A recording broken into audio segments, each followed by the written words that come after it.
Hey everybody, welcome to the Voice of Terminus Show 31, where we're going to discuss game economics, and I'm here with Yarnilla, and Lexor, and Kodiak. Say hi everybody. Hey. Hello. Alright, so we're going to try to get right back down into it, and we're going to go ahead and summarize this again one more time. And Yarnilla, if you give me your take a little bit real quick on game economics and what it means.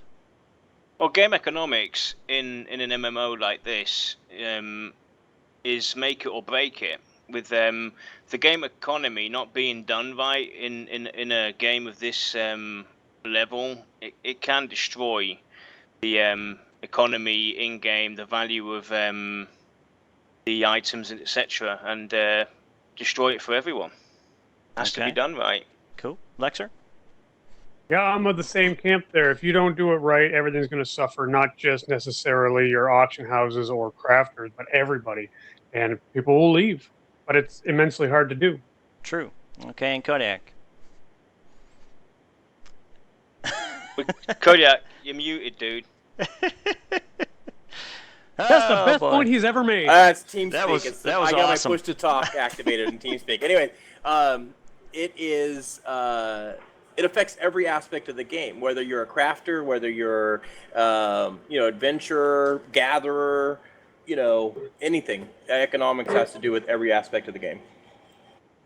Cool. Even for the developers as well, it affects them as well with the pricing, etc. Yes, true. Very true. Shower for you. And, all right, well, what we're going to do is we're going to go ahead and discuss a little bit, and this is kind of a hot topic in the forums right now, and I'll go ahead and kind of bring it up, and I kind of made a paper up on it probably about last week or something, because this is kind of a big subject with a lot of people, and I'll go ahead and bring it up here, and we'll kind of kick into my paper and what I wrote, and everybody out there in Twitch land can go ahead and speak up, say some things, and we'll get into it. Okay, so why the non-global game economy is good for every player in Pantheon Rise of the Fallen. And basically what I'll do is I'll kind of explain it and generalize it a little bit. I'm not going to get into specifics because we're going to go ahead and theory craft a little bit about the specifics, but I'm just going to give you kind of an idea and a summary and breakdown of what I wrote here. And I did a little bit of an experiment too, so I asked a couple of our guild members offline and kind of engaged them a little bit with a question, and it was amazing what some of the responses came back with. Okay, so we'll kind of kick this thing off here real quick. The centralized market. Right now, we know auction houses are server-wide markets.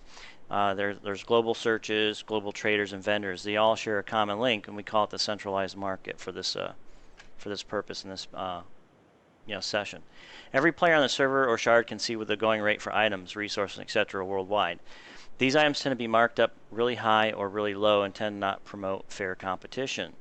These approaches have allowed for the cornering of the centralized market and allows a player or players to buy up all those resources for themselves. This method tends to lead to inflation of the price to astounding levels. Some would argue this is fair because they've achieved economic status and worked hard in the game for the money they made. Some would argue that they're greedy and drove the prices to their greedy little schemes. Players have openly admitted to unethical centralized market practices by buying all the items in the market and then only to turn around and sell them at a high price. So there is players who have actually admitted to doing this. And obviously, in real life, these practices would land you in prison.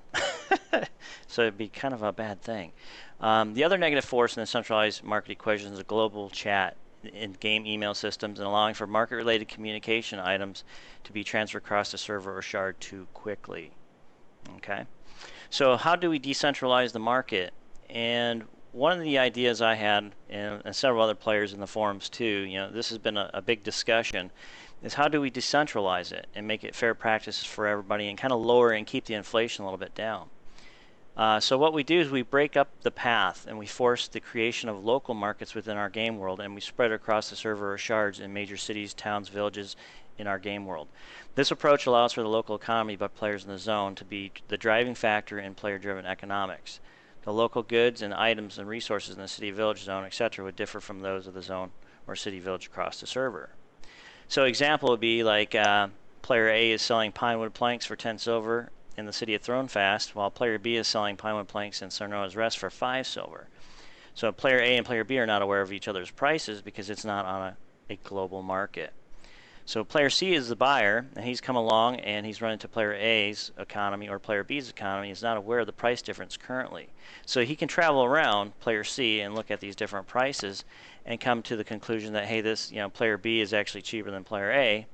So now he doesn't realize that player D is logged in, and player D is actually selling the pinewood planks for 4 silver.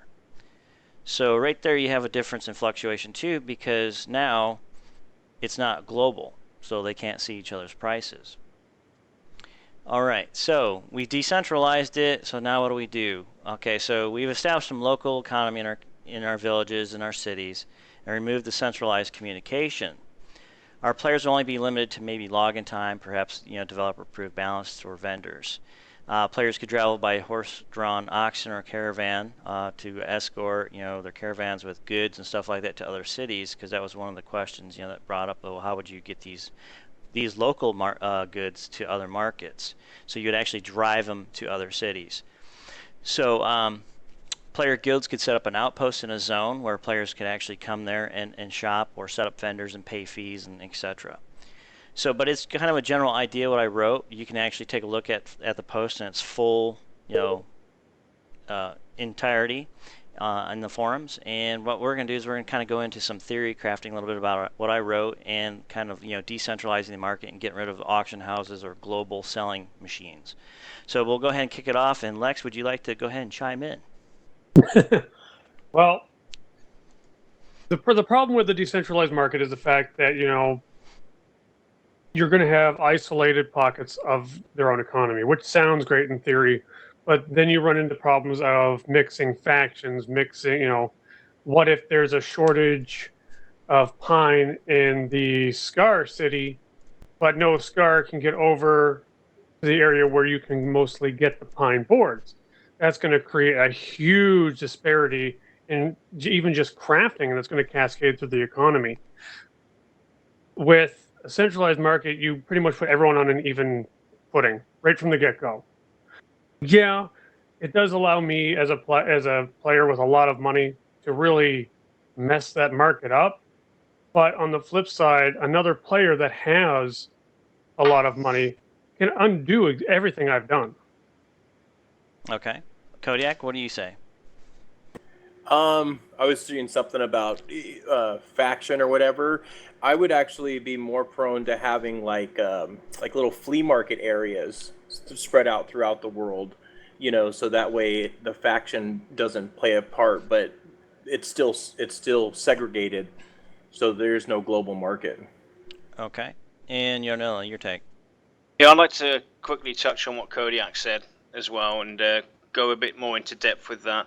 So basically, yes, while you being, for instance, a human that could, and you are generally a good person, you could not go into the ogre city. But as Kodiak said, if you could just outside their city set up a outpost or whatnot and sell your goods, obviously you would have to pay a higher fee, etc., taxes, this and that, and obviously you have to be punished is the wrong word, but it has to be, a fair market. And in trade, in real life, it's exactly the same. You want to export goods or import goods, you have to pay an extra fee.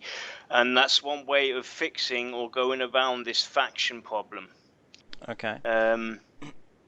And onto the central market itself. I'm kind of like mixed with the central market.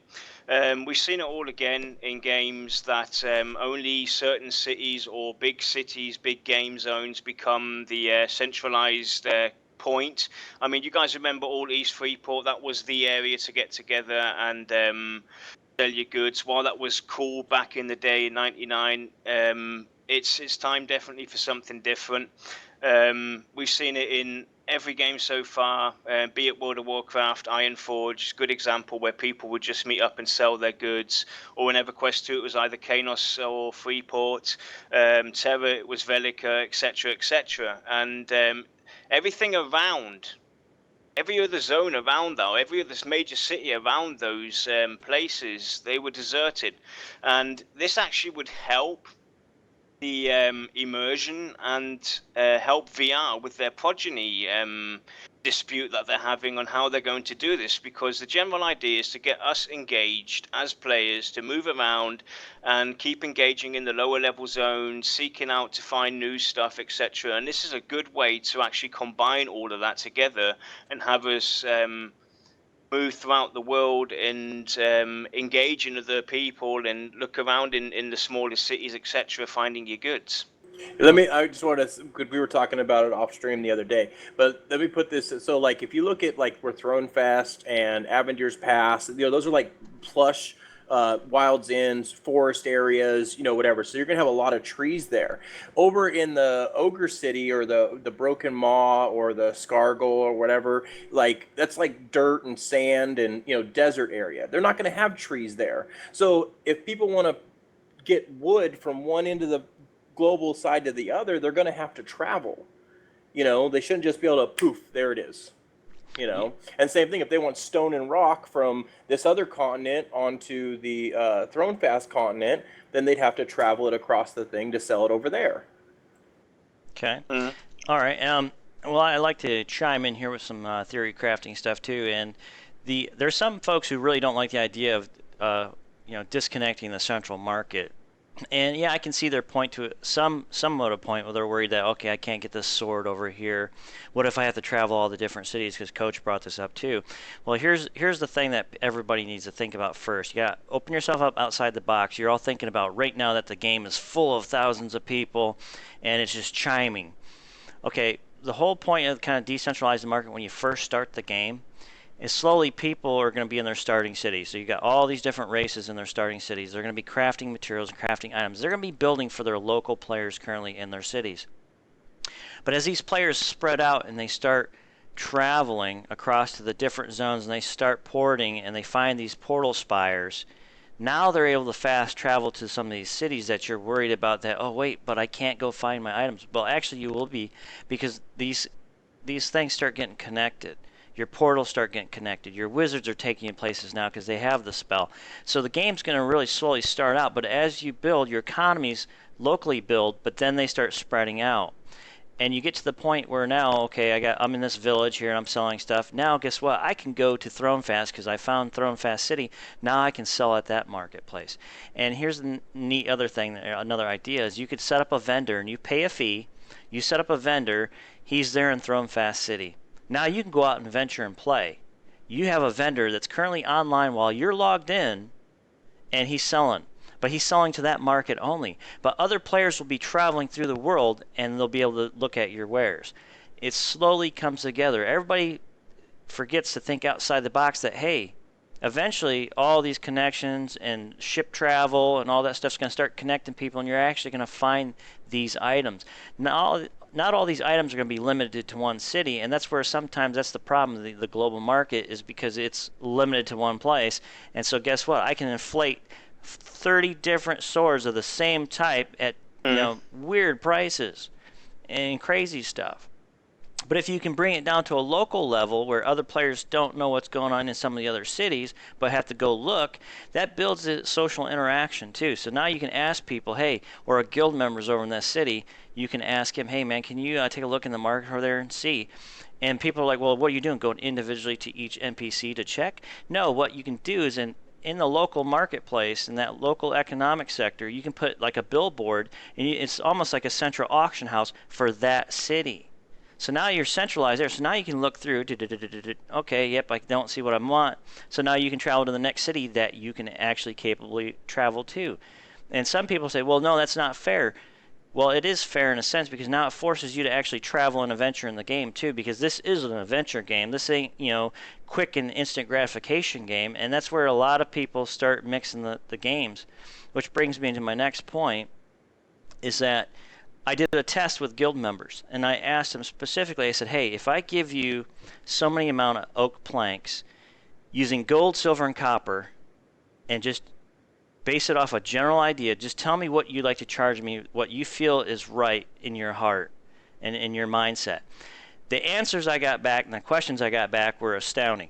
Well, is it a high tier common resource? Is it this? Is it that? No, I just asked for a general idea, but everybody was basing their monetary value off of different games, different systems. Is it, how long did it take for me to get it? I was just asking a general idea. And the different amount of prices I got from each one of those guild members for the different amounts of wood and stuff was crazy. It was just astounding that the different prices fluctuated. And we did have one greedy member, and I'll throw him out there, and that was Yarnilla. He wanted to charge 1,000 gold for 75 oak planks, so stay away from his auction house, okay? But just to give you an idea, it does work. The local economies will work. It'll cut down inflation, but it also promotes travel. And a lot of people... That's what I was going to just build on that same point, Dal, is that, like, when you go to an auction house, you have 3 options. You can either pay their price, you can go farm it yourself, or you can go around and search for a better price. Yep. But it gets you out in the world. You're not just sitting in your little house that you built on a blackboard trying to find, okay, I need these chests, I need these arms, I need these things. Okay, now I'm going to go do a solo dungeon and I'm good. I don't have to interact with anybody. Yeah. That's what we don't want. That's what we don't want. And the thing is, you guys now, just to butt in real quick, you're basing this now at the moment off of, weaponry, etc., what we find throughout the world. Think about the crafting as well, gathering as well. If we can limit certain materials to certain areas and, have actually export and importing going, it's like in real life. When you go and buy something online from a web shop or in a local store, you pay your tax, you pay a higher price if you get it from the store compared to online. If I go and order a t-shirt from Dowell, I'm going to pay a higher price for getting it transported over to me than I would pay over here, but that's the cost. That's what I have to pay to get that product. And it breaks the economy as well. It takes game from us out of our, it takes the money we earn hard in game out of us as well, and keeps the economy on a level inflation balance.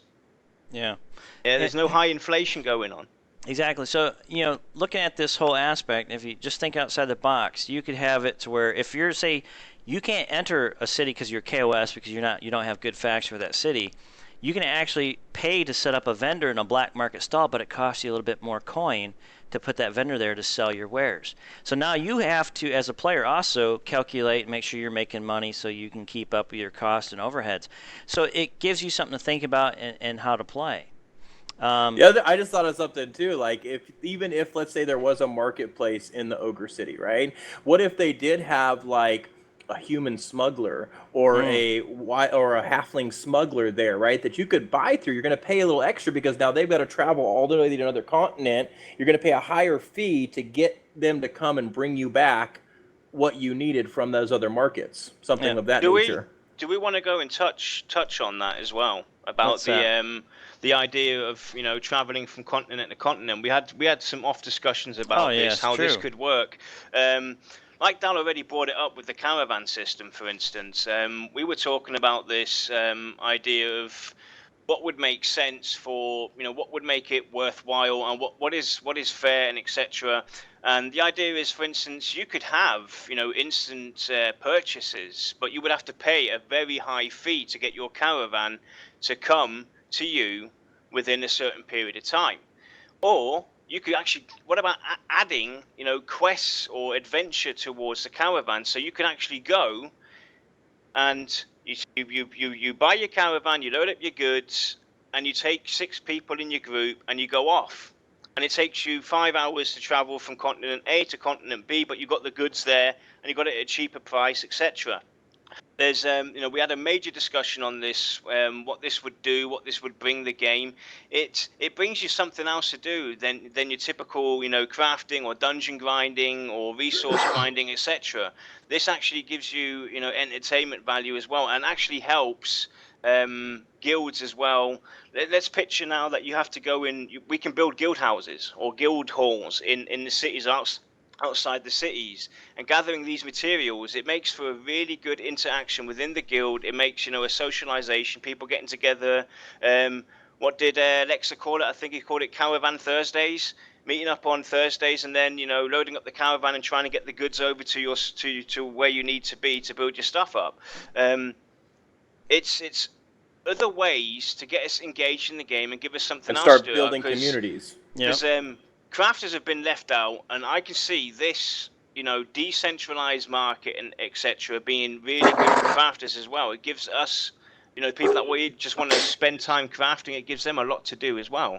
Yeah, and Travel I mean throughout that's the the thing. world. I hate when like we were talking about somebody buying all the copper ore, jacking it up 5 plat or whatever, and putting it right Yeah. back on the market. And if that's like a starting resource that everybody needs to craft their first set of armor, it sucks. Yeah, it does. And that's and that's why I think by having different markets set up, where like I said, you can either have the choice to either go farm it yourself, pay their prices, or or whatever. I can't remember what the third one I think I said, but anyways, those are your options.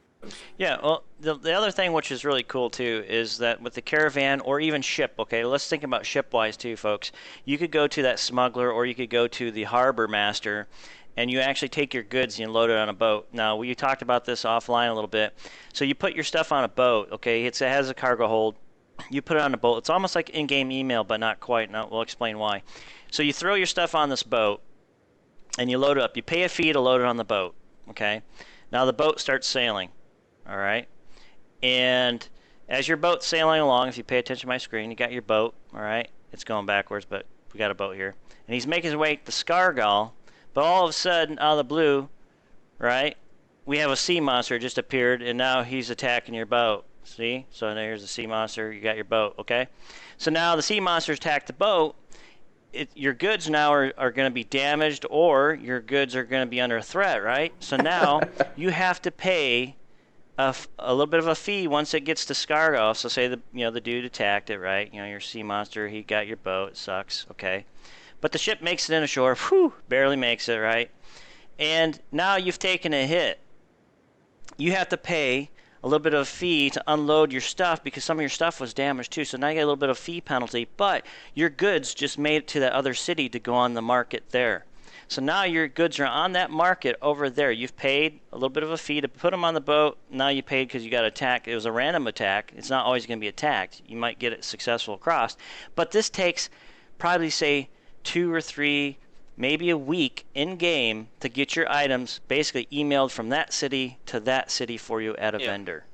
I mean, you got to figure. So if you're over here in Scar and you get something from Thrown Fast, you got to put it on a covered wagon, go down that track all the way to the docks over here in the Vey Woods, put it on a boat, then it's got to travel across. You know what I mean? Like, it's not going to be like there. I want to touch on something that Dark Soul has brought up as well with taxes, etc. Resale tax and stuff. This is something we actually talked about quite a lot off air. And the way we see it, let's say for instance I'm in Thrown Fast, I'm selling my goods and I'm from Thrown Fast. So I don't have a high tax, but now you come along and buy goods from me, okay? And you decide to go, you're from the Ogre City, you come along, you buy my goods, whatever, and you bring it back to the Ogre City, you want to sell it there. You're going to be taxed. You're going to be you're going to pay an import tax that can be, it can be set by each individual city how the tax rate is. A tariff. You will have a tariff for importing that. So you will always have a tariff that's going to get planted onto your price that you bought my good, the goods from me for, and that way you can, it's still going to be a risk for you to decide if you want to, just add a couple of silver on top of that and only make, break even, or if you're going to go and price that higher, and it's going to be, a little more expensive in the Ogre City because they don't have that resource. That resource is not in that region. It's not available there. It's only available in Thrown Fast. The plain wood, for instance, you can only get it from Thrown Fast, but in the Ogre City or the Ogre area, we get hardwood. So now Thrown Fast wants hardwood. It's vice versa. It happens the same way. So and obviously you can also limit how much you can really import at a certain period of time. Yeah. So you don't have like 1 million of plain wood stacked in your bank or whatever, lying around ready to sell when the market runs out, etc. And make a blast. No, you can actually have the city say, look, we're looking for plain wood from Thrown Fast, go get it. And then they have a limitation of saying it's 1 million. We're going to stack 1 million. That opens up that opens up the general market within the city. See, I had that when we were talking about that the other day. I made that thing like, hey, why didn't we have a representative from the other cities in there, and you could actually sell it to an NPC because they may need, hey, we need 10,000 wood, right? So rather than wasting it, putting on the market and hoping somebody, maybe you can just sell it to that NPC, that representative of the ogre city, whatever, at a set price, You could add faction to it as well. Let's say, for instance, now you could add faction that helps you, faction prices that help you out, black market, etc. If you sell to the vendor of that city, that representative for the city, you will help, the city immerse further, or go into the next level of greatness, etc. So you could either go and sell it to him, and then you lose all that material, or you use it for yourself. But if you do sell it to him, you're helping immerse that city even faster, and you can be rewarded with faction, etc., etc., etc. Exactly. Yep. So I mean, there's different ways we can approach it. Lex, what would be your take? Throw some your guidance. Well, I'm going to go against the decentralized market here because I have two primary arguments against it. The first one is convenience. Me as a player, say I'm raiding, I'm a crazy ass busy person. I don't want to jump on, and I don't want to spend 30 minutes trying to find someone that's selling the potions I need so that I can go to raid, or the materials that I need, and end up spending hundreds and hundreds of in-game of coins to go find a vendor or a region that actually has what I need to craft something that I need for something else. That's going to double, possibly even triple my time. So that's convenience. With a global market, convenience is there. If I need something, I go there. If it's not there, I can wait till tomorrow because chances are someone will have it then. The second primary argument I have is timeline. Pantheon does not have the timeline to do a decentralized market. You could go very simply and still meet their timeline, but it's not going to be in the detail that they would need to make it work. They wouldn't have the time to shoehorn in caravans and all this other stuff. It's just, it would push back the game way too far in order to get that in. And if they were by some miracle able to get some of that in, would it really be polished enough to the point where it would not become annoying and end up costing them subscriptions? I just had a thought when you were talking about the because I could totally see people doing this because I've seen it done in other games where they just create alts or have multiple accounts and they just park an alt into each one of those markets and have them on a different screen or something just so they can see what's going on. That's going to be another problem. I mean, that's not a problem for VR because that means that you got 5 accounts going at once. So well, but I can see people doing that. That's the thing. That's a financial issue right there.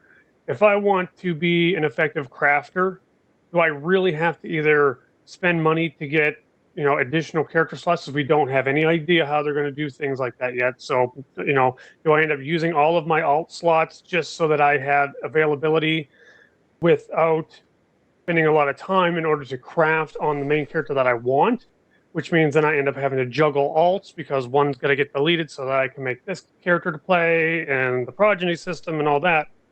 But then what if I end up requiring multiple accounts? Now it's a financial drain on me because I want to craft. Yeah, I can see the point from Lexa as well with, why centralized is, for a lot of people very good. It's because it's convenient. It's not just convenience. The way I see it as well, I feel kind of the same. While I have been expressing my support towards the decentralized, there are always other issues to look at.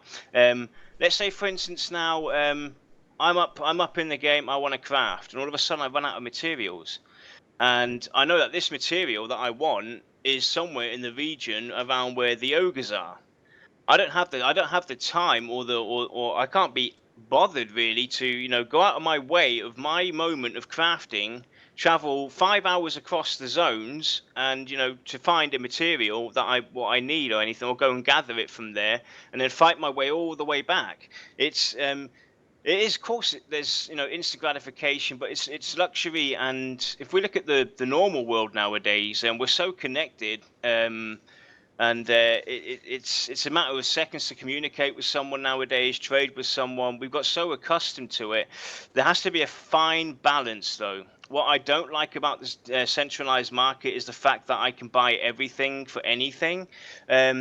There should be limitations if they do go for a general market. Definitely, there should be very, very high limitations. They could still keep the decentralized values, for instance, materials that are only in rainfall's area. If I buy them from the central market in Thronefast, I'm going to pay a higher tax for it. It's going to cost me generally more. But if I go and buy it over in rainfall's area, it's going to cost me less, and See, vice versa. One of the problems that just from my EQ1 days is when I started a Quanos character, I had to make that trip all the way to East Common before I could even participate in that thing, which then also made most of the adventuring on that side of the world, which left, Blackborough and Quanos and all, East Coron and all those stuff, lack of people because the player-made market was on the other side of the world. Yeah. You know what I'm saying? Exactly. So that's what I was going to say too, is, a lot of people argue, well, I want immersion. I want it to be more real life. I want it to be more realistic. So here's the argument. I can see the argument convenience, but I also can see the argument of people want more immersion and they want to be more time to take travel. Also, developers have to make this content last us a while so they have time to build more content for further expansions too. So this is also kind of an artificial time sink to help slow down the game a little bit when you create the local economies. This is my argument against all that, okay, is the fact that you're slowing down the game, you're slowing down the consumption of content, because technically, folks, let's get real. Developers can only develop so quickly and to keep for the demand that bring you new content to play, and if you can't take a step back and slow down on your consumption of the game, you're going to outblow the content. Like Star Wars, a good example is the Star Wars Online game. I played that for 3 months, and I was level 50, blew through the content. It's like, what do I got to do now? And I had to sit there and wait for further expansions because they were so behind on development. So they have to build artificial time sinks or time sinks for you to slowly consume content and also to kind of slow you down to socialize, because this is a social game. Okay, so we want to keep it social, but we also, like Kodiak said, the player created central hub over in East Commons forced a lot of players to skip through content to rush over there to go buy stuff. But here's an opportunity to make central markets so players don't have to go to a player created center.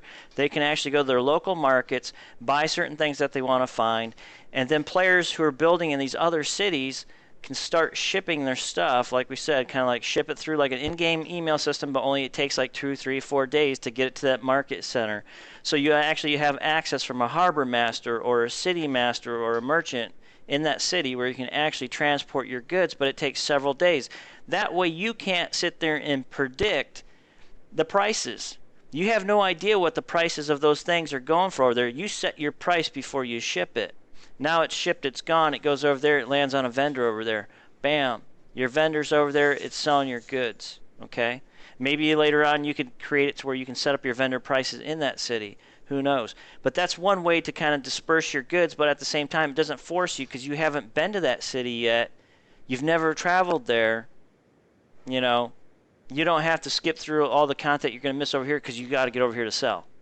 And you also got to think too, way back, like I was saying before, think of the game when it's first starting out, how people are going to slowly spread out to the villages and the cities and start finding those travel portals and connecting to those different cities. And also you got to think faction, folks. There's cities that you're not going to be able to travel to because you're going to be KOS all the time unless you do certain faction-based quests or whatever to build your faction within those cities.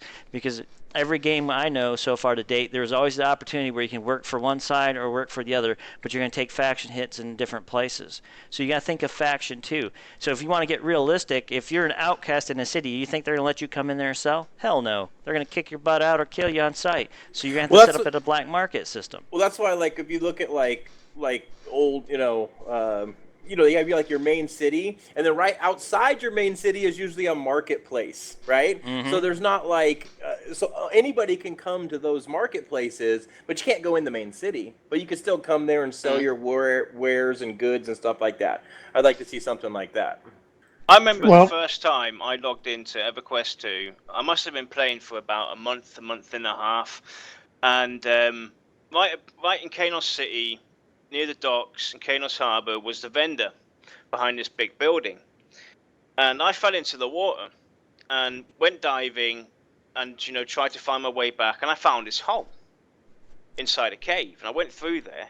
I found the black market. It was so awesome, having this black market, and it kind of opened up a new way to connect to Freeport that I never heard of, and the prices obviously were different. What I would pay for in Kanos was completely different to what I would pay in Freeport, but Freeport had stuff that we didn't even know existed yet. Wanted to throw that out there, remembering that back in the day. With a global market, there are ways to add artificial time sinks. It can be you purchase things and you don't get them instantly. You can wait, hours, or up to and including hours, and that's also an easy way for them to predict what kind of time sink that they can offer their players to give them a better timeline of when expansion packs need to be done.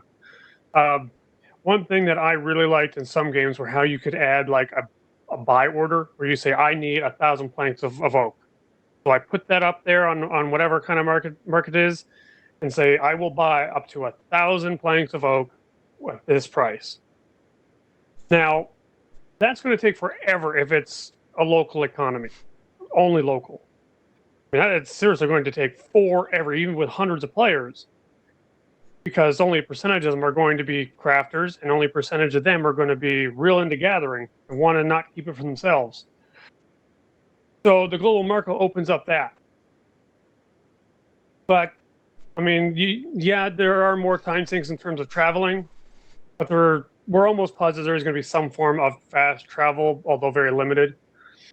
With the global market, I like what you were saying as far as like, okay, so if I'm in Thronefest and I'm on the market board, right, and I see that somebody in Wild's End or the Broken Maw or somewhere, right, hey, they have this sword that I want, right? So I go ahead and I pay that price, but then it might be a higher like shipping cost or percentage because like you said, you got to think that sword now has to be put on a caravan, taken to the ocean, then put on a boat, then come across whatever, right? And it may take a few days to get it to me. It's not going to be instant gratification. I'm sorry, but hey folks, we're playing an adventure game. You want immersion, you want it to feel kind of more challenging. Well, here's that little bit of challenge. So that you can do all that with a global market. It doesn't necessarily have that to gives be you the option to buy decentralized. stuff from 5 different markets. You just have to pay a different percentage, and you have to wait for the shipping for you to receive that item. True. Or you go on your jolly way and try and or you travel all the way there and buy it. Obviously, right there. Obviously, if you're not faction based and you get locked out, then it's tough luck. Period. Mm-hmm. Yep. Exactly. So that's the part of the game, and that's the game rules, and everybody's always trying to figure out ways, how can I circumvent the game rule to make it more convenient for me? Well, sometimes, folks, you got to make it more convenient for everybody, and then it gets really bad, and then next thing you know, you have a mess. But you got to play with the game rules and what the game rules are set at, and that's the problem. We're so used to developers changing it and making it more instant gratification games. And that's why you're sad out there, folks. To be quite honest, that's why you're like looking for that EverQuest feel, because it was a challenge. It wasn't easy. It was hard. Can I just pitch in here about a thought that Lexa brought up as well, which I think is pretty damn cool from a crafting side point. I love crafting. I will be crafting a lot, etc. Same here. I loved the thought that he brought up about having crafters be able to do to place orders. I always did that in EverQuest 2. When I went and built something, I actually shouted out, I'm looking for 1,000 of this or 10,000 of that or this, that, and that. And I would actually love to see us crafters be able to do that, and maybe throughout with interact with the NPCs, city merchants, interact with players and everything. And obviously, yes, I get bids and this, that, and the other. I would love to bid on that as well. have people, contact me and say, hey, I have, 10,000 plain wood right here, or the city says it has 10,000 plain wood, and I can either purchase it for a lot more money through, what I would normally pay. Let's say Kodiak offers it for me for, let's say 100 gold, and the city offers it me for 150 gold, but if I buy it through the city, I get a little, faction bonus or a crafting bonus, etc. I kind of would love to see something like that for crafters happen, where we can actually go out and say, hey, guildies, I'm looking for this, or hey, I'm looking for this, put up a billboard and people can actually come along and offer me that, because that's the kind of immersion I want. I don't want to just go and craft or gather stuff. I want to have my crafting goods actually be able to sell them to people, actually think that I'm doing something in the game, set up a shop with my crafting goods where you can see what I've been building, this, that, and the other. I would say not only that, but even having the city's requisition, hey, we need 200 chest plates for our army or whatever, and then you can go and craft those and either give them to them for city faction or money. Or money or whatever. That would be kind of cool too. Yeah, but the whole thing too, though, folks, is also trying to remember that the game economics, we wanna create and promote socialization as well. We want you to have to talk to other players and depend on other players, because that's the game tenets here. So you have to remember that's what Pantheon's all about, is a social group interdependent game where you have to work together. And it also means, guess what? Work with your guild members. It also means, guess what? Work with people outside your guild to help progress yourself through the game. And one thing that hasn't been brought up yet, the most important thing, we know there's going to be a perception system in this game. Mm-hmm. So if you don't travel, or if you just fast travel and don't move around, you might miss out on that one epic perception quest. Exactly. Or you might actually miss out on that dungeon, or this, that, and the other. Yep. Another thing we have to look at, the perception system is going to make us want to go out and look and mess around with each corner. I can see it now. I'll be running around with Dow, Lexa, Kodiak, myself, Ox, Axis, whatever. But I'm going to do it again, because I don't have maybe a Scar in my group this time around, or a Warrior in my group this time around, so I'm going to want to go and do it all again, because they might have a perception pop up. Yeah, exactly. So that's why the local market, economy is idea too, where you can actually travel these different cities and make your way over to these different cities. Is because along the way, you're going to stumble upon the perception system. See, when we all start discussing game mechanics and stuff like that, sometimes we always forget to add in the other mechanics that are in the game, which is going to promote adventure and travel. So to say, oh, well, the centralized auction house, if it's taken away, I can't buy what I want, and I can't do this. Well, guess what? You might get that perception quest that's going to get you a better sword that you were just thinking you're going to go find in a city. Now is even better on this perception quest and you didn't know about. And you brought it up a minute ago, down. People saying that I'm not going to get that weapon or that material. Socialization. Yes, talking to people. Chat. Open chat, or the guy right next to you. Yep. You engage in these people and socialize. You can go, hey, dude, do you have plain wood by any chance? Or do you know who's selling plain wood? Well, geez, guess what? I've got 100 pieces. You realize right here. now, Lex sells if wood. we get a decentralized market, I'm gonna be walking. People go, hey, got wood? Hey, you got wood? Lex has got wood. Don't comment me. Stop commenting me on stuff like that. Okay? Come on, Lex. You know you're selling oak planks, bro. See, there's a reason not to do a decentralized market, because it's going to make me just profanity flinging everywhere and innuendos. It'll make you all friendly and stuff, right? No, it won't. It'll make me bitter. Or you need some bear skins, and you're like, got skin? Got skin. So I need some skin. But see, that's the greatest thing too, folks. Too, you got to also think. You're going to travel out. You're going to see different markets. Because just think, you're starting out level 1. Okay, let's all pretend that, VR just opened up the server. All right. Now we got all these cities and villages spread across Terminus. You're level 1. Do you think you're going to actually be crafting right off the bat? Some of you perhaps, but you got to go find the stuff to craft with and tinker with to figure out what you can make with it. And then you're going to sell it to your local market because it's close by. It's in your city. It's right there. There's a trade guy, a vendor guy, whatever, or you set up your vendor in that city. So you start selling to your local players who are going to need your items, your goods there. and you're building your city's economy, and then guess what? As you spread throughout, you run to the next village. So now you're selling in 2 villages. Now you got stuff going in 2 villages, and then you spread out. Now you got stuff in 3 villages. So you're spreading out, folks. You got to open your minds up. A lot of people just get wrapped around centralized auction house right here is where I can find 58 different thousand swords for the same price. What have we witnessed though throughout our gaming experiences? Be it EverQuest, EverQuest 2, Terra, Final Fantasy, World of Warcraft, Ultima Online, you know, the whole shebang. What have we witnessed? When you go in and play your game, you've been there for a couple of years, and you decide to go and visit this lonely city that you once knew. You run around there almost by yourself. Yep. Nothing going on. The NPCs are static. There's nothing going on. Yeah, and you're like, you know, you're quicker out than you were in because there's nothing going on. It's boring. But that's also a flaw of design. Yes, but the developers don't give you a reason to go back there. Exactly, but even though, you know, it's still, they tend to. That's the problem with some of the developers as well. They have their game set up, they've got all the systems in, and then they don't think about the outcome it's going to have, the impact it's going to have. I guess I'm just gonna throw it out there, and you guys could take it with a grain of salt. But what if you had different currencies, like the Dark Mirror? You had some type of clams.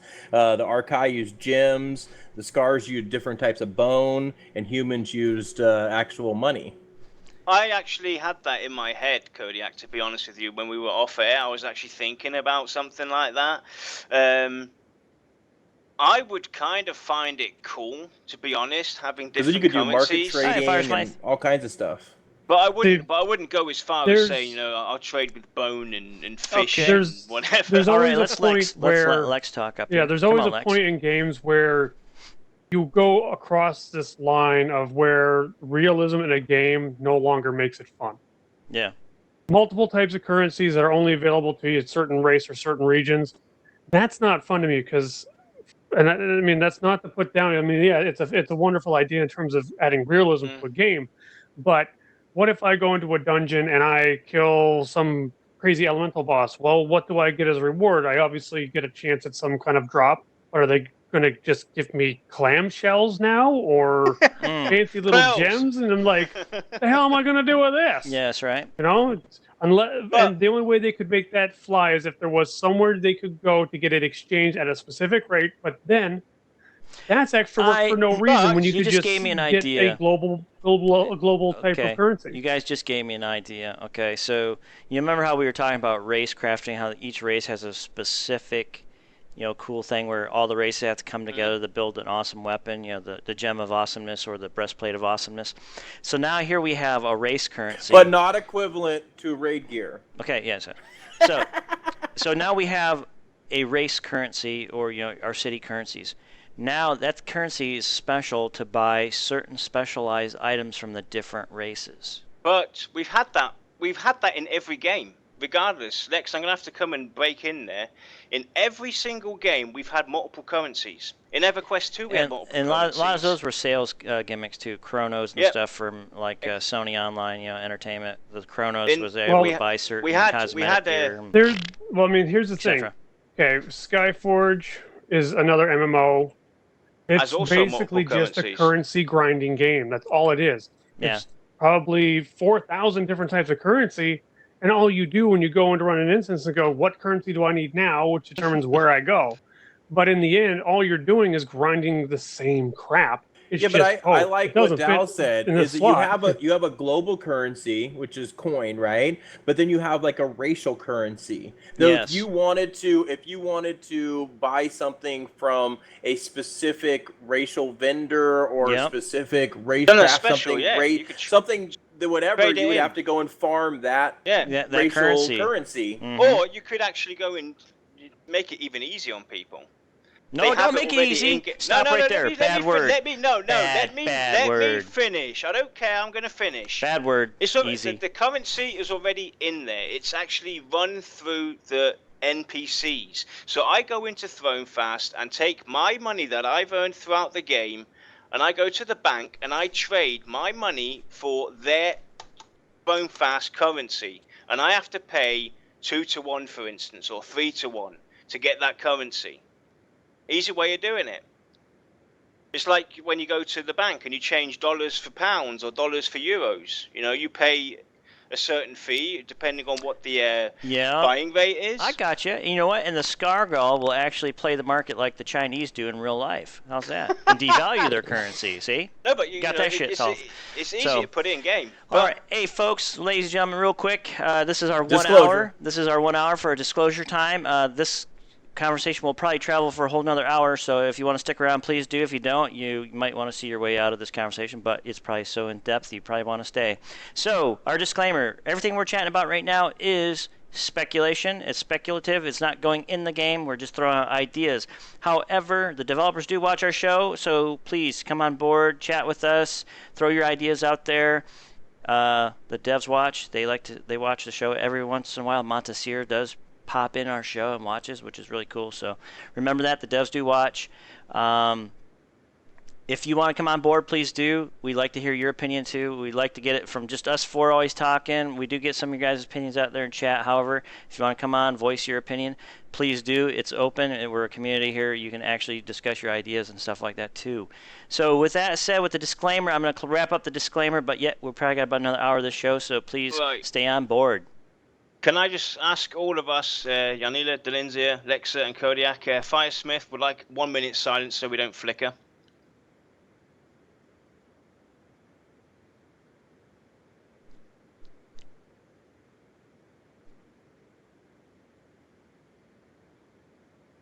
I think it's about enough time. No, I think that's plenty. That didn't last long. Can we talk about the bank? The idea we have with the bank? What bank idea? Kodiak brought up the idea about, not Decentralizing a centralized bank Yep. or sharing banks Yep. or shared banks or even guild banks for that matter. Right. Well, go on then. Who wants to start off? Kodiak, Go ahead, throw the bank idea out there. Well, I just figured because we were talking about like if I had an item, a sword, right? I was like, hey, I want to keep this sword, right? And I go to Thronefast Bank and I deposit it in that bank. It's going to stay in that bank. It's not just magically going to appear That's right. over at the Dark Mar city, right? Now, currency, on the other hand, your gold and plat and all that stuff, it's like an ATM card. You should be able to travel with that. Be right back. But if you want to go get that sword, you've got to go back to Thronefast to withdraw that sword. Right. That's awesome. That's what I think too. The bank should be decentralized. But however, I think the currency probably should be connected, some people would say. But it's always nice Bailey, to I'm have going banks. to take kind of an opposite stance with the bank. I think it should be connected, but with a delay. Oh, see, now he's talking about the same thing, kind of the cargo, trade your cargo, ship it for 7 days. Well, but you don't have to do anything. They will transfer it for you. But it costs you a fee. A couple minutes, A fee. just something. Yes, I'd say a fee. Or it's a not fee Star for Trek. We transferring. don't have a teleport things everywhere. Hey, come on, Well, realistically, you could even banks just charge say I've got all my stuff in Scargal, and then I go over to wherever, and then I want this to be my new little base of operations. So I go to the bank and I tell them I want to transfer all my bank holdings here. It'll cost me 15 gold, and it will take like an hour. Like okay click, done. Let's do this, and then I go off my merry way. That would be a good thing, like I say, because if they have one of those little outpost things, right, and you pick up your outpost and you move to the other continent, you should be able to have your bank changed from Thronefast over to the Dark Maw or something, or the Broken Maw. Yeah, I mean, I could see that too, Lex. We could just all you have to do though is I'd make the cooldown a little bit more penalizing because then you have people up and going every hour on the hour changing banks. Well, to you just got to different pay city a fee locations. because now you're having to pay somebody to put that safe security deposit box on a cart, take it over to a boat, but more time, travel with more time. Yeah. I want more time on it though. I don't want it to be like, oh, within the hour I can be set up in Thronefast for my base operations and rip off the economy. Well, yeah, because if your bank's full of wood, right, and then you take that wood, exactly. and then you take it over That's to... my point, see? Ding, ding, ding, ding. Yeah, Dow's thinking outside the box here because then people have been sitting there raping the economy, which we are trying to eliminate and trying to spread it across the board a little bit evenlier amongst all players to make it more, accessible rather than boxing it up and then we got, everybody's buying up all the wood, brah. So. Yeah, I got it. Everybody, whatever currency you make, just mail it to Kodiak. That's what we need to do. That's what we need to do. So, Yeah, anyways, just out there mail in me all your gold. Chatland, does anybody have any questions or would like to say something about the game economy? Please throw some out there. I'm trying to pick up some of it. So, currency from any bank. How do they know that you have money? Your main bank gave you a note because that's called money. All right. So, yes. Okay. So, with that being said, just notice economics is misspelled. Yeah, I know too. I noticed it too. Missed the O when I was writing it. So, hey, it happens, right? Technical difficulties. Technical difficulties, exactly. When you're trying to write things and get people all squared away and ready for a show, sometimes that does happen. But Can I get back onto the economic stuff here? Go ahead, there. I just wanted to bring something up while we're here. It's unrelated, but it's related. Everybody out there in Twitch land, we would like to do more contests. We have a stipulation actually to actually open up these contests and get them rolling. Tell your friends about us, and as soon as we hit 50 viewers watching, we will start doing more contests, quick contests, where you can win the new pledges that come up on the 12th, the $50 pledges.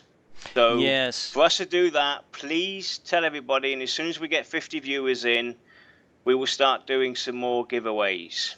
Oh, wait, but you know what? Those 50 viewers have to maintain for at least an hour. Yeah, definitely, throughout the show. So, yeah. And keep coming back for us to do more. So tell your friends about us, everyone. Okay, so going on with the economy stuff, I mean, really, ultimately, the big thing is do we want it immersive or do we want it free? Do we want it centralized? I personally, my opinion is decentralize it, make it local, work it out that way, and spread it throughout the world. Yeah, I like local economies, not global. Yeah. Myself personally. Is this based off of what we discussed? What? Yeah. The thoughts were well, because of some of the ideas we brought in for the global, and obviously a lot of the ideas for the decentralized, I would actually prefer a mix that makes sense. You know, we've talked about things that we can do that would work on both ends, and if they could make a good mix of that, I personally would support the idea of having it mixed up a bit, to be honest. I mean, I kind of like the fact that you can see what's on the other markets, but either, like I said, you either have to travel for it or you have to pay a huge percentage to get it and wait to get to you. Yep. And wait if that's how you want to do it, or you can try to hitch a ride get a port there or whatever and buy it directly from that person. Yeah. But I can tell you right now from the forums, Brad mentioned this back in, I believe it was February of this year, that there is going to be no auction houses, folks. So just to give you that idea right now, there's no auction houses. He specifically stated there will be no auction houses. So to crush you, that's not speculation. That's actually from the man himself, his mouth. It comes out that there's no auction houses. So what we've been doing is speculating some ideas on how we could work without those auction houses and make it to where everybody can actually play, trade their goods, sell their goods, transport their goods, and etc. So, yes, I know that was on the hour. Brad has spoken, and that's the way it's going to happen. No auction houses. I mean, I would think that that they would have to set up, because like I said, the problem is if the players decide to make one central, let's say our server is ogre for heavy, right? Then everybody from Thronefast basically will have to travel to the other continent before they can participate in that economy, right? Which then means you're going to adventure on that side and do much more stuff on that side because it's closer for you to go sell your stuff. Whoa. So I would like to have set up some type of just a generic area that's set aside on each continent. Dude, neutral grounds, dude. Look at the map. You got that white island at the top. That is the sell island. That's where you go to sell stuff. Everybody has to meet there. You can't sell anywhere else. See, I like the local economies and a billboard at the local economies where you can actually look at a billboard. So if people are worried about going to vendor A to vendor B to vendor C to vendor C or D, E, F, G, they can actually go to a board in that town where all the vendors that are stationed there are currently selling. They can look at that board and go, okay, this guy's got what I want. This guy don't. This guy don't. Okay, wait, out. out loud, or what is it, out of character. Hey, is anybody got any of this? And then a player might pipe up and say, yeah, hold on a second, I'll come and give you that. Because you couldn't find it in that local area, but you yell out and ask, there might be a player in that area who might have that in their bank and they just haven't put it up yet for sale. So there's that opportunity in the local economy as well, and you spread it out. So just some food for thought, folks. To bring that immersion and that social gameplay. Since Ox brought it up, spelling, you're missing an O, dude. Yeah, we've already discussed that. We discussed that. Thank you. Okay. Yeah, thank you, Captain Yeah, Obvious. missed that, homie. Yes. So, with that being said, let's see, what else? I know I was squashed at the same time. Yep, okay. So yeah, the auction houses, there's somebody who brought up in the forums about that Pathfinder Online, because they had a decentralized auction house that ruined that game. Believe it or not, Pathfinder actually was an old IP that was a tabletop RPG game, and somebody decided to try to make it a CRPG. And believe it or not, folks, I did try it, and I wasn't really impressed with the gameplay and the mechanics and all that stuff. So that's why that game, I think, technically failed. And they were gaming for like 4,000 or 5,000 subscribers, and they didn't get that. So that's a failed fight to say that decentralizing auction houses is a terrible thing and it's going to destroy a game. So wrong. Gameplay and fun is what keeps the game rolling. And awesomeness and challenge does too. Just so you know. So anyway, Kodiak is offline right now. But go ahead. We're discussing economy, folks. Zone trading. So PC Dunkley says zone trading. No automated trading system. Zone trading would be cool, but then again, it comes back to that area that players will set up a crazy place in the middle of a zone somewhere, and that everybody has to travel to actually sell their wares, to get to the bigger market. And it is kind of a disadvantageous to other folks because they have to travel so far, or they don't have that port yet, or that spell yet to travel to those places. So it'd be kind of a pain in the butt. What about limits? The adventure, the idea, the adventure of going off and then stumbling on different markets, Me too. Et cetera. I like that idea. I love that. It's adventurous. Because I'm always going to have something to do, adventure-wise, and you're always going to have downtime. You're always going to be waiting on somebody, etc., etc. So you could just go and wander off and have a look. And you've got plenty of time when you're on your own. There's nobody in the guild or whatever, or it's it's a quiet weekend or this, that, and the other. Or you can't be really bothered to interact with the guild that much. You want to have some downtime for yourself. So go off and adventure and have a look at the markets. There's stuff to do. Yeah. You could essentially still promote adventuring and exploration by having a global market or a global auction house, and have decent times from when you purchase to when you receive. Because if I purchase whatever the sword of, Valenzia's sword of awesomeness off the auction house, and it's going to take 45 minutes to hit my mailbox or wherever I got to go to pick it up, I'm not just going to sit here staring at my screen going, come on, I'm going to go out and do something. Yeah. And then from there, I'm still going to go out and I'm going to adventure, or I'm going to gather, I'm going to craft. Well, I might not be crafting if I'm waiting for materials, but you still get the idea. What But about adding? Let's go add to Hold on a second. You're getting all robotic voice. You're getting robotic voice. I think you're getting a very bad connection. Me. Yeah. Guys. Yeah. Whoa. User disconnected from your channel. Yeah, it might be the TeamSpeak server getting crazy. Okay, so basically with that, well, we got to think too. We got to look at ideas now, since we know that Brad said there's not going to be a global auction house or a central auction house. So we got to think, how can we implement the local economy or the mechanics for the economies? Do we let players just go ahead and hoard it away like EC common tunnels?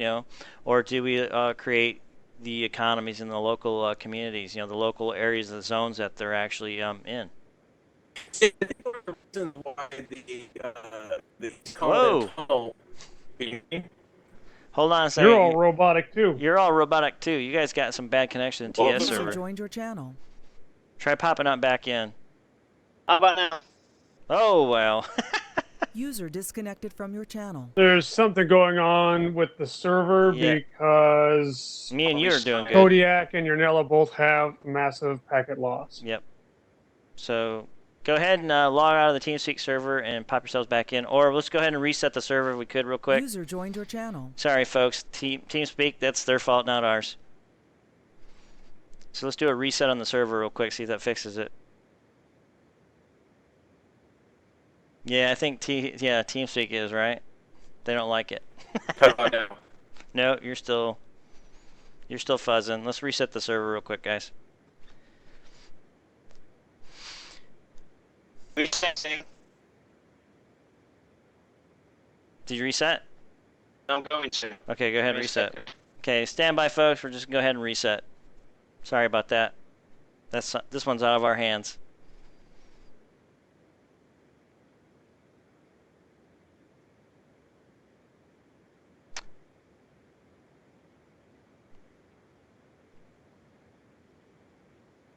I'm having trouble picking the site. Say again, sorry?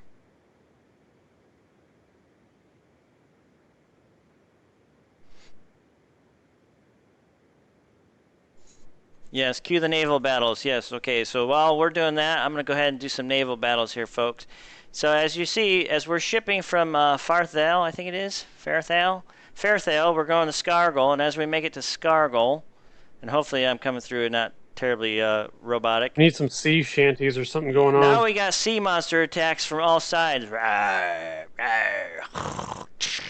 The fire octopus, followed by the three-headed hydra monster from the ocean. The salty depths of the ocean. We don't even know the name of the ocean. Dang, that's not on the map. What are we going to call it? The Delthar Decentralized map. economy ocean. Yeah, the Central Economy Ocean now. Let's call it the Delthar depths. There you go, the Delthar depths. Yeah, I like that. That's good. It's got a little bit of Dal in there, a little Yep. Thar. There you go. Or we can do Delsur. You know, we'll get some Lex in there. How's that? So, Oh, God. rawr, rawr. But it's not red with blood. User disconnected We from don't your have any channel. blood, yes. So, anyways, yes, large puddle. Yeah, we could do large puddle. Or the pond, yes. We can throw the rock over the pond on the other side of the pond. That always works too, the pond. User disconnected from your channel. So, yeah, yo. Let's see. Aquatic ocean. I like that. That's awesome. Yeah, the Aquatic. Yeah, I love that. That would be a good idea. The Aquatic Ocean. User joined your channel. Yep. So. User awesome. joined your channel. Okay, let's see. You guys get that worked out? How are we feeling? How about now? Still robotic. How Well, about you, I've got Yarno? to the site. No, I think I'm robotic, right? Yeah, Yarno's good now. So far so good. Kodiak, say again. Hello. Hello, testing. Yeah, you're just slightly robotic, but I think it might clear up. We'll try it and we'll go with the show. So getting back on it, somebody said, I've always disliked the mobs dropping things. They don't have skeleton punching me in the face, drops a sword. What? Yes, okay, that was Lex. But somebody else was saying it. Finished here. He said mobs dropping all resources is silly unless we can only get ore from the earth elementals or logs from tree ants, etc. Makes no sense. An orc is lugging around a stack of lumber. Can I just finish off quickly on Lex's Yes. thought process? Okay. About him saying centralized market and having to wait a certain period of time to get that item. What about if you could actually pick your destination of delivery? So let's say, for instance, now I am in Throne Fast, I purchase something, and it's from, let's say, Wild's End, but I know that I'm going towards that area. Pick it up, so I could basically have it, go from, instead of going straight to Throne Fast, I can send it off to Wild's End, I can send it off to the Broken Moor or Cyrenized Rest, etc., depending on where I am going to pick it up, so I can get it while I'm actually going out to adventure. That's a good idea. The ship took out the sea monsters. Okay. Yeah, that's a good idea too. You could actually go to the different market, sell to the different markets. It was a thought I kind of brought up earlier too, is like you could go to like a city guy, pay a fee, but you could send your goods to some of the different cities throughout the zones. So, I mean, say you made 5 of this sword. Now, guess what? That person's saying, I can't find my sword because of the local economy and I got to go all these places. But if you can ship them out to the different cities, guess what? Chances are somebody's going to hop along and they're going to find that sword they were looking for. So you're able to sell on those city markets, but you had to pay a fee to put them up in those different markets. You see? So you got your time sink, you got a little bit of your time sink there, you got a little bit of a money sink, but guess what? You got your goods on those markets in those cities. But you have to visit these cities to be able to establish your market first, though. See, that's the whole point. We want to get you out to adventure, stuff like that. So here's one way to get you to travel there. And then all of a sudden now you qualify to put an auction house guy there or a vendor guy, whatever you want to call it. Put that dude there and send your items to that market, but you got to pay a fee. I like that idea. Oh, well, back to the thing I was saying about the. Can you hear me better now? Yep.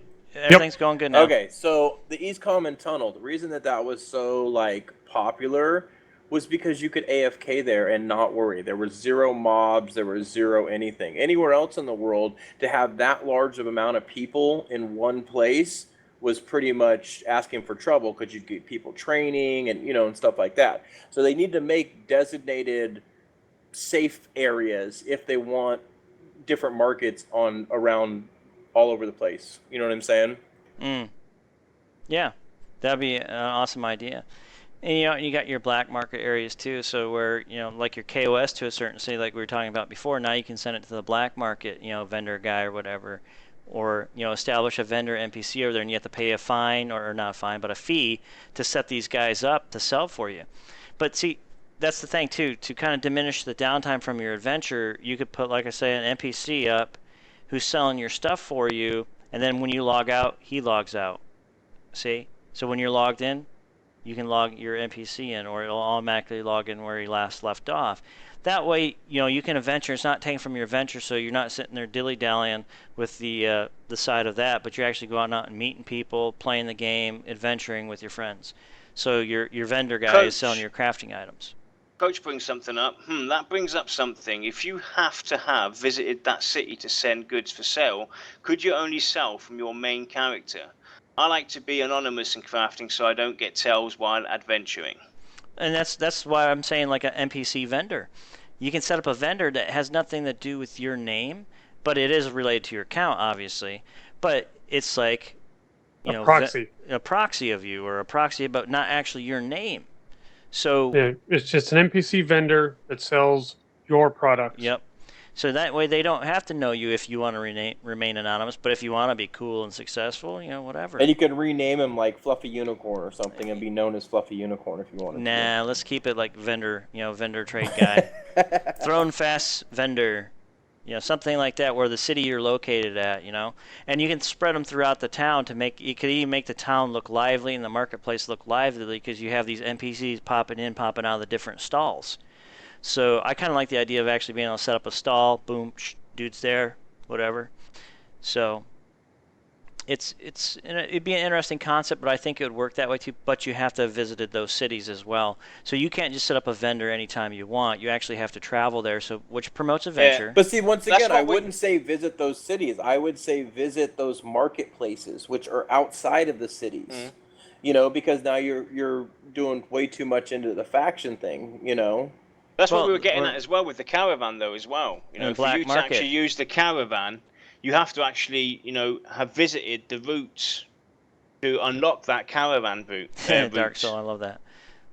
Yes. That would be the Terminus, the voice of the Terminus beer salute. We salute you, Mr. Vendor Trade Guy. Can you do that I in like the Dark that. Soul Omega voice later on? Yes, that'd be awesome. Yeah. But or get Ox to do it too. Ox has got a good radio hosting voice. But no, seriously, what we were saying is, though, say you're not KOS to that city, you can set up a vendor. But say you can't actually get in the city because you're a faction, so you set up a vendor at the black market vendor. You might have to pay a little bit of fee to set up your stuff, and the player who comes to buy your stuff might have to pay a little bit of a fee too, a little money sink as well, because he's buying illegal goods outside that city. So that's your time, your little bit of time sink there, but also your money sink too. So you're taking some of the money out of the currency out of the economy as well. That's one way to do that. So like you're saying, Kodiak, about the KOS, I put up black market vendors in these cities for the other races who can't actually visit that city because they're KOS. So they still can be able to sell their goods, because that would be kind of crappy if I can't sell. I'm a dark mirror, right? And I'm hated in, I don't know, let's say the Silent Sanctum or whatever, Wild's End, the halflings hate my guts or something. I can't sell my goods, I can't go to Wild's End. But if I use the black market vendor, I can sell my goods there. That's the risk of doing business, so I have to sell it through the black vendor market. You see what I'm saying? So that kind of brings down the economy. So every race will have to pay some sort of penalty where they're going to have to put their goods on the black market somewhere in one of these cities because their race is not liked in that city. So that's how you can work that with the faction system too. What if we just do a simple hybrid system for VR's sake? Because I mean, I could see developers watch this going, "Oh God!" Like, just do, we'll just for sake of argument, bear with me. Global auction house, global market, but wherever you put the items up for sale depends on the tax you spend when you buy it. So I'm in Scargle trying to buy something from a guy who was in the dwarf city that put up stuff. It's going to cost me more because I have to pay taxes on that. And you could even increase the time it takes to arrive to me. There's still a global market. There's still a delay. There's still a reason for me, like, oh, I'm not going to get this instantly. I might as well go adventure. And at the same time, the fact that you are, like, say you buy it and it's local, then it's obviously going to be cheaper for you. Yeah. Obviously. So that promotes your local economy as well, but it makes things a lot easier on the developers just in a wide spectrum. Yeah, see, and that's exactly what that was my point exactly earlier, is that you can still buy from all the different markets or whatever, but you'd have to pay a tariff fee depending on what city based on your faction, and or you would have to wait depending on the distance. I mean, they could basically, break it down. They could take some of the ideas we've talked about. Like I said, this is only speculation. Yeah, but, we're speculating. We're throwing ideas out there, to kind of engage the community, get some discussion going on, and try to get a lot of ideas generated. That way we can kind of come up with something too, and VR will take a look and go, hey, you know what? We could probably implement that idea. So to finish off, they could take certain aspects that would make real good sense and help immerse and get people out. Like, for instance, having for the guild, for instance, if they open up guild housing and we can build guild housing, you would have to go out and have a caravan and travel and be with that caravan and get your goods to your guild hall wherever you're stationed at. Those are certain things that they could do to implement, socialization, fun, etc. Something to do as a guild activity, but and at the same point keep the general market with certain things that we've already discussed. What Kodiak and Lex have been bringing up, so you can buy from everywhere, but you pay a higher price, you have a longer waiting time, etc., etc., etc. There's ways to do it, and there's good things that we can take from the decentralized market and from the global market and combine them. And I think that'd be a cool thing to look at. Sorry about that, guys. My TeamSpeak popped up. Yeah, I mean, it's an interesting concept. I mean, there's a lot of ways they can handle it and look at it, but we want to promote socialization too. We're not about just putting NPC vendors in to cut down the socialization. There was a question that VR asked, which was, how would you feel about setting up an NPC vendor in one of the towns or villages? So, I mean, would you as a player, let me ask our audience, because this would be great, because then we can get a kind of consensus here. What do you guys think about, say, you actually have to physically take a character and go into the town, and you actually have to sit there at the vendor stall, and you're actually sitting there auctioning off your goods in that vendor stall? So you mean like the bazaar? Like you physically have to stand there, or you have an NPC? Yes, no NPCs. NPCs are gone. You, the player, has to stand there for an hour, because this is how it was in East Commons now, folks. Okay, let's go back to nostalgia 1999. You're sitting there in 1997. You're sitting there going, out of character, trying to sell your goods. Now you're in a vendor stall in a town, having to do the exact same thing physically, selling your wares. How would you feel about doing that again? But only you have to actually send up a vendor, and you have to sit there for an hour, maybe 2 hours to sell your goods, but you're missing out on 2 hours or an hour of venture time with your friends and buddies. One of the problems that I see with that type of a feature is you're going to get a ton of spam with people trying to sell their shit in every single zone. So you're going to miss all kinds of like important notifications through your But see, through your chat. this is what I'm trying to get at, because I've been hammered myself, and that's why I'm asking these guys out there if they throw me some bones here, folks. How would you feel about that? Is the fact that I've been hammered this idea. Well, I want to go back to the East Commons idea where we sat there and we promoted social interaction and exchanges.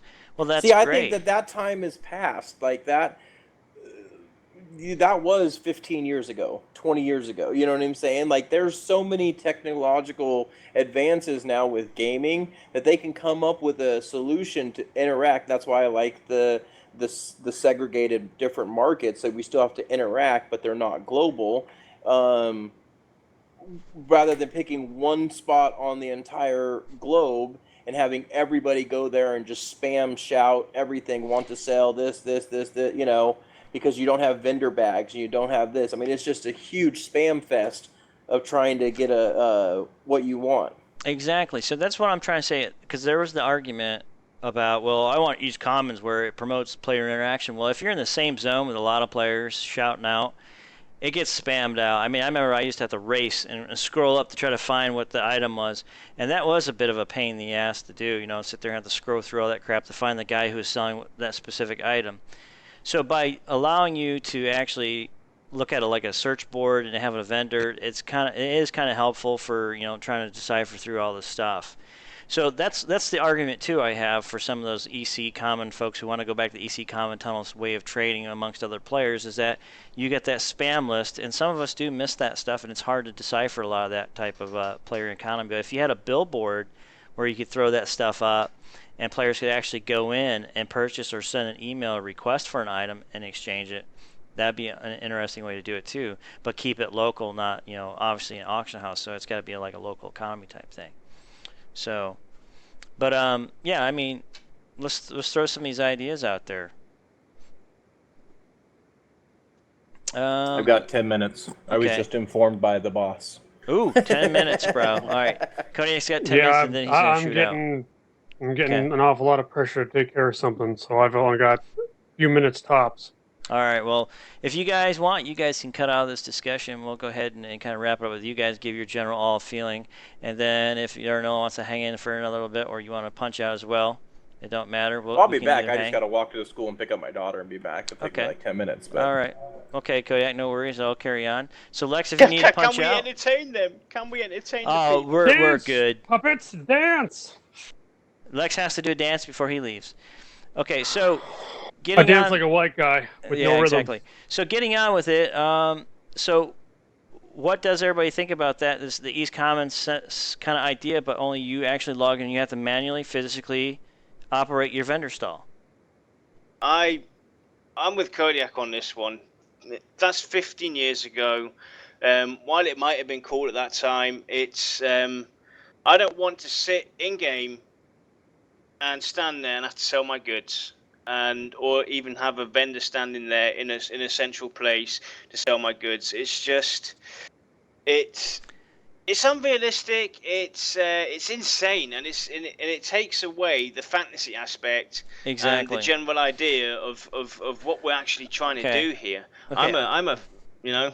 Okay. If it came down to it, I would go, instead of a vendor, I would go for a consignment shop kind of feel where you just drop off your stuff, they sell it, come pick up your money. All right, so here's the thing, and Ox has got a point. It will impact overall gameplay. You're absolutely right. I think that too. Finish here says it's boring.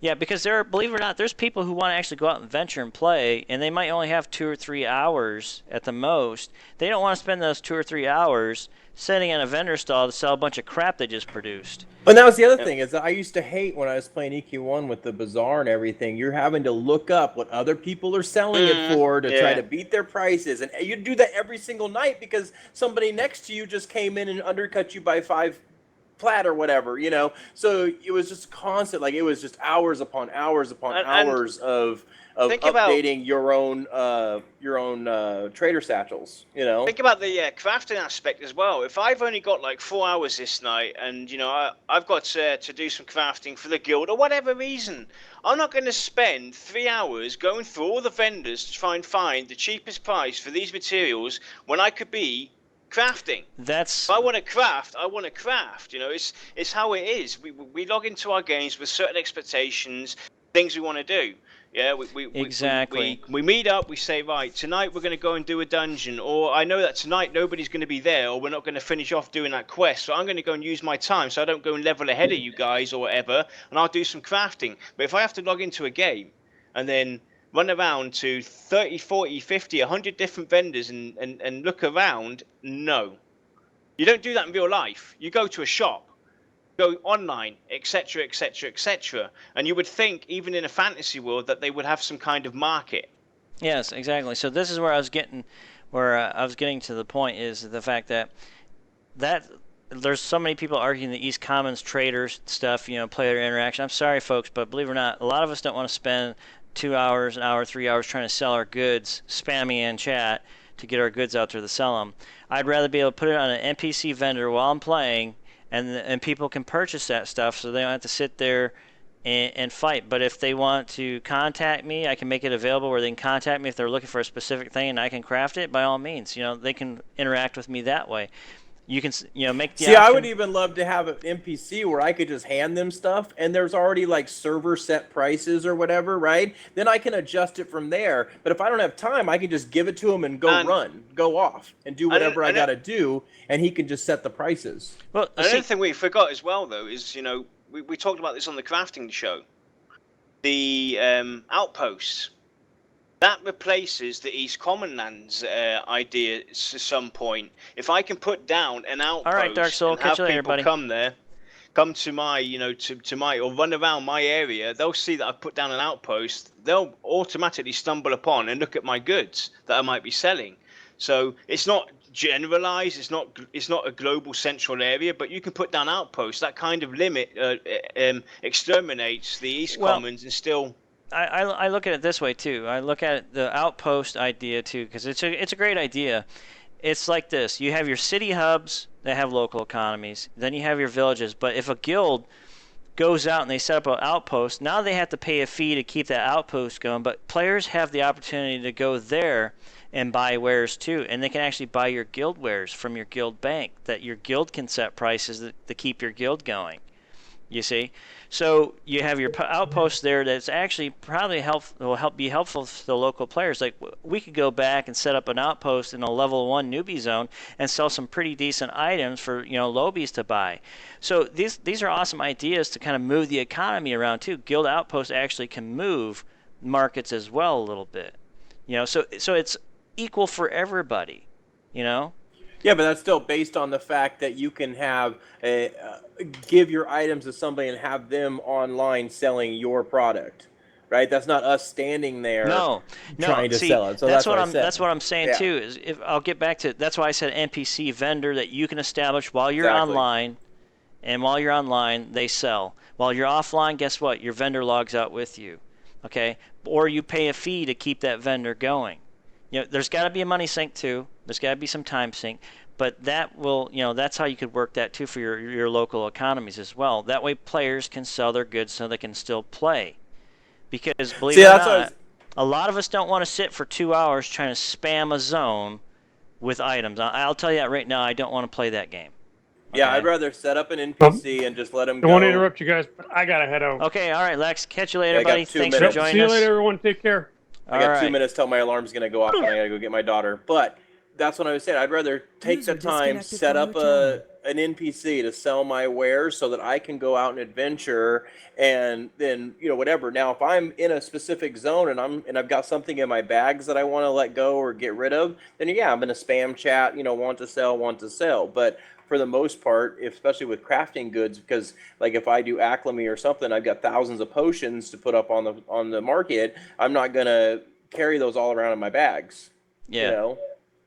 True. So we have an argument or a disagreement, more or less, from Sweetastic.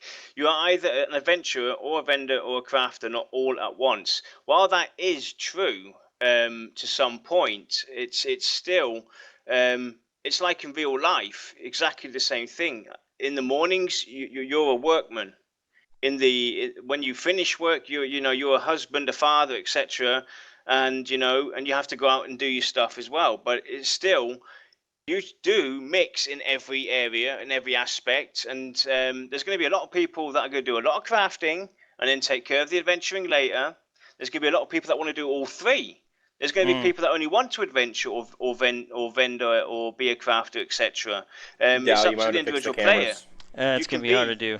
Sorry, you can guys. be all three, of course. Be too much definitely messing can be around. all three.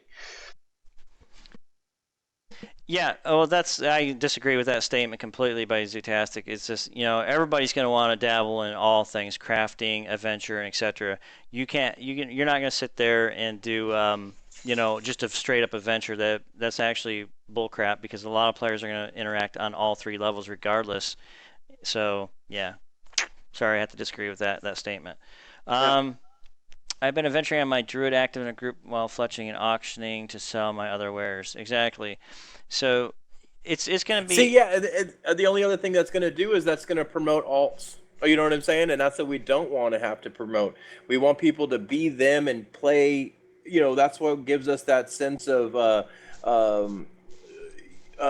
your character matters, your reputation matters, stuff like that. Yeah. Because otherwise, I'm gonna have an alt account, and I'm just gonna keep handing him crap, and he's gonna stand there just like we do at the bazaar for years, and he's gonna stand there and sell my stuff. Yeah. All right, I gotta go. I'll be back in like 10 minutes. All right, buddy. Now the cameras are gonna get really whacked, so hang on, folks. It's gonna get crazy. Nah, Kodak, keep it on. Don't drop the call.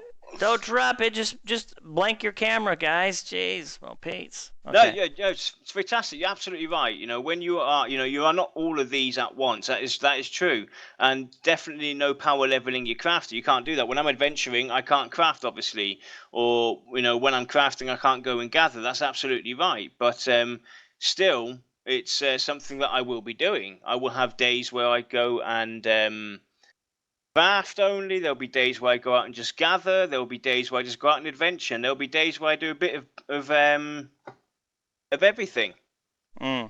Yeah.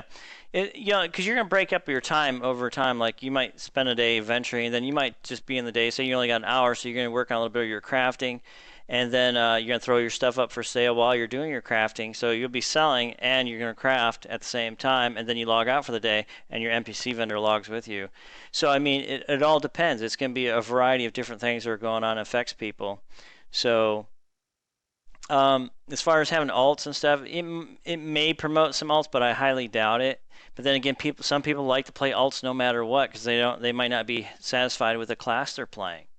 It all depends. You can't make everybody pick a class or have them think that the class they're playing is going to be the only class they want to play, because some people have favorites. So alts are going to be there regardless. So I think that's a mute argument, a mute point.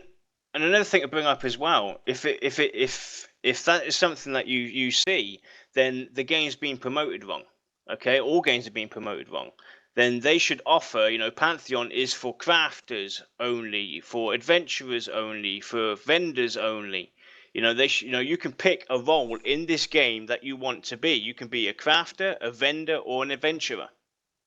Yeah. Then the whole point is false. It makes no sense then. Mm-hmm. This game is an adventure game, immersive world where you can do anything, have fun and socialize and engage. It should be, if they're going to go and say, or if you say basically, well, when you're selling stuff, you can't go and adventure, then, what's the point? I'm not going to stand around for hours, and nah, definitely not. I don't know what Zootastic's talking about. I think you kind of entered this conversation in the wrong time. There's not going to be an auction house. Brad's already stated that, and we know that. We've already seen that declaration. We're talking about actual local economies and putting NPC vendors in the different cities where you actually buy them or whatever. So you're kind of late on this conversation. Going back with the whole picture, I think even the guild outposts, like we kind of were talking about discussing, is that you can setting up guild auction houses, or vendor areas where players can actually come to your guild and even set up a vendor or something and pay a fee to set up a vendor, because even the guild has to pay a fee to keep their outpost out in the middle of nowhere up and running. So that puts money sink in the game as well. So guilds have to pay to keep the outpost operating, but players can actually go there too to sell their wares and their goods as well. So in a sense, that money that players are paying to sell their goods there, their little fee to the guild's using that actually to help try to maintain their occupation in that area, that specific spot for a while. But then once that guild runs out of funds or something, they either move or they're forced to move and go back to their normal city or whatever, and then they have to save up the money to go ahead and redeploy their outpost again. I mean, it's a cool concept. Now, do you want to quickly go and try and arrange the cameras While we talk? And, not really. I hate doing that because then it screws up things. Yeah, but it makes it Oh, stream you bad. poor baby. Yep, look, you're cut off. I can't really fix you. So I'll see what I can do here. I'll give you there. We'll do that with the studio going. We'll try that and see if that's a little bit better. So, yes. Okay, go on. Keep them entertained there, a little bit better. Yeah. So, players are not going to run around searching for NPC vendors unless you then set up some type of global search tool. This is what we're kind of discussing, basically. Like Dow's already most probably pointed out, you jumped in at the wrong time.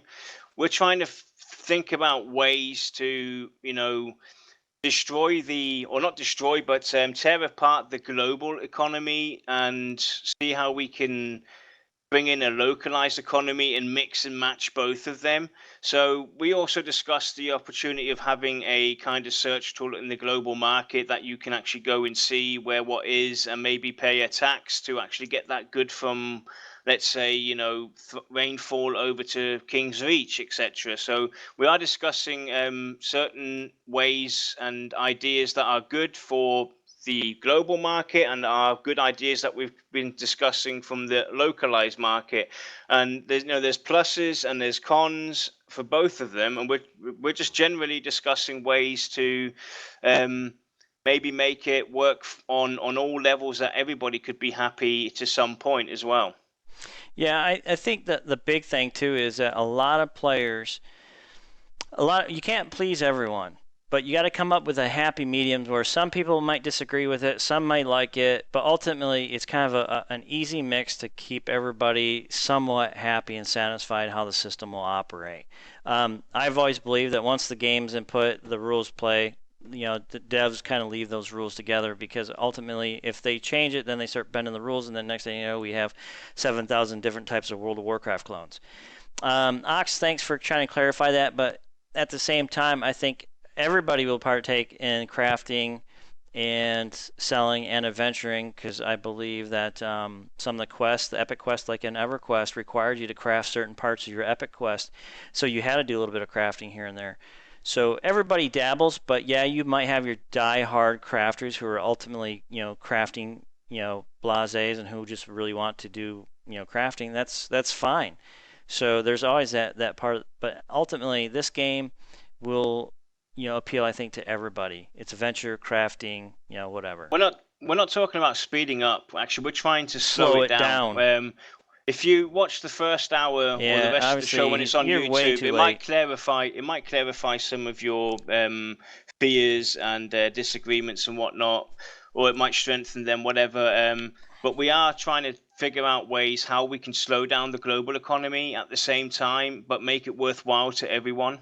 Because we've been brought up now over the last 15 years, off the side from EverQuest, but everything that's come out since then, we've been put into this state where everything is instant gratification, available to you on the spot, etc. And we're trying to find out ways how to kind of bring back the older ways of doing it, but keeping it still fair and interesting for everyone. Because I've already admitted myself that I don't want to spend hours having to look, etc., or stand around in the common land. So a nice mix of the global economy with its restrictions, of course. For instance, saying an item that I order or purchase takes a few days or whatever to get to me, or a few hours or whatnot. We're not trying to talk about how to speed things up. We're trying to talk about how to slow it down and make us engage in the environment. The perception system was a good argument for this. The perception system makes you want to go out and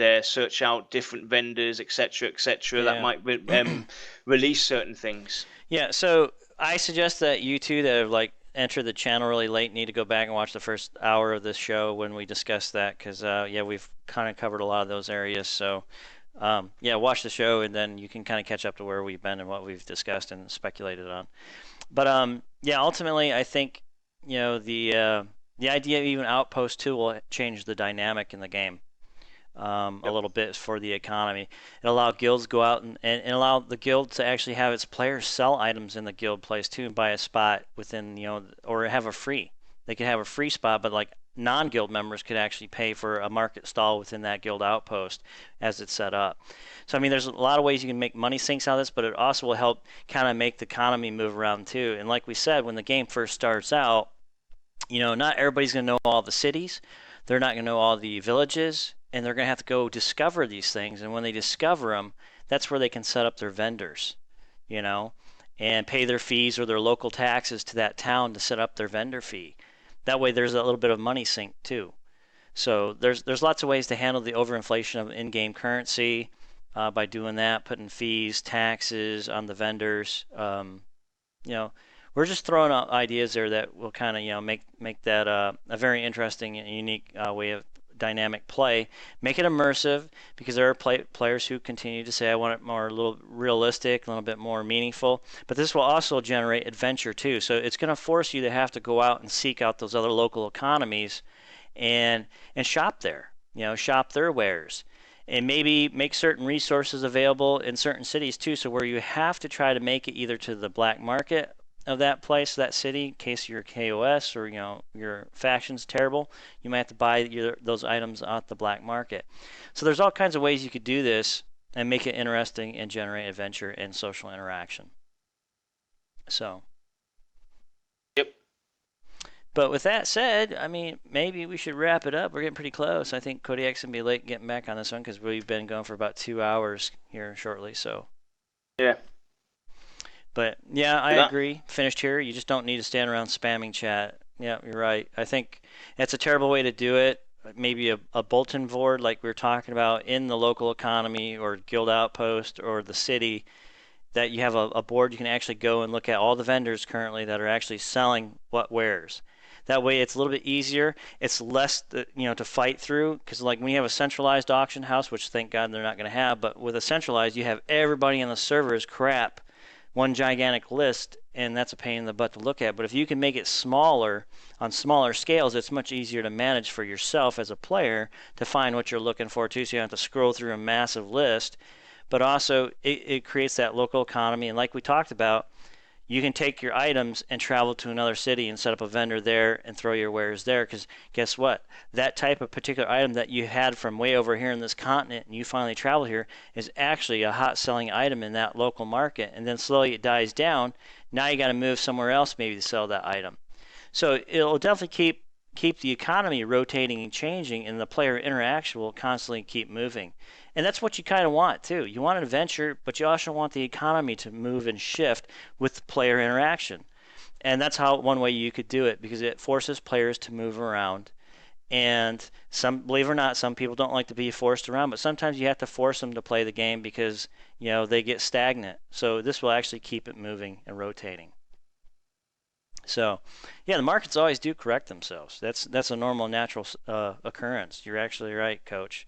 They will. They'll correct themselves, and players will eventually learn it. And some players will be probably really well, and they start learning the different cities and the trends. And that gives you trend analysis and observation. So, you start getting a little bit more economically orientated, and you start thinking about the things. So put overheads in, taxes, stuff like that, fees, penalties, all that stuff, fines for black market, etc. So it'll make it interesting. I think definitely, it would. for sure. Yep. So. But yeah, I think it's definitely a controversial. Yeah, it's definitely a controversial topic. It's a hot topic, and it affects all players. It's definitely something. Yeah, it definitely affects everyone. There's going to be likes, dislikes, etc. But there's, with this discussion, not just from us, but in the forums as well, comes some really great ideas. And there's some awesome ideas out there too. They could make it so immersive using some of these ideas that makes it really cool to actually go out. I mean, the perception system is just my biggest argument. I'm sorry. That's my biggest argument for why a centralized market should be limited, and they should be looking towards a more local aspect. Yeah, because the local aspect, like we said, you're traveling to a local aspect, just kind of throw it back in there, guys and gals that might have missed it, is the fact that the perception system that they're implementing, we force you to go to a local economy. So you travel there to go look at the goods. Guess what? Along your way, you've just triggered a perception quest that you didn't know about. So this is more of forcing you to venture too, and you happen to stumble upon a quest that you might have missed, because if players set up an East Common types market, now you're missing perception quests in those zones that you don't know about because you never ventured it, because you want to quickly go over to this marketplace. So you shoot straight over there where everybody's selling on the server. That's the place to be. You've just passed, say, 25, 30, 40 different perception quests, and you'll never see them because you never go there. So you got to look at that perspective too. So, all right, Ox, take it easy. Thanks for showing up, bro. Appreciate it.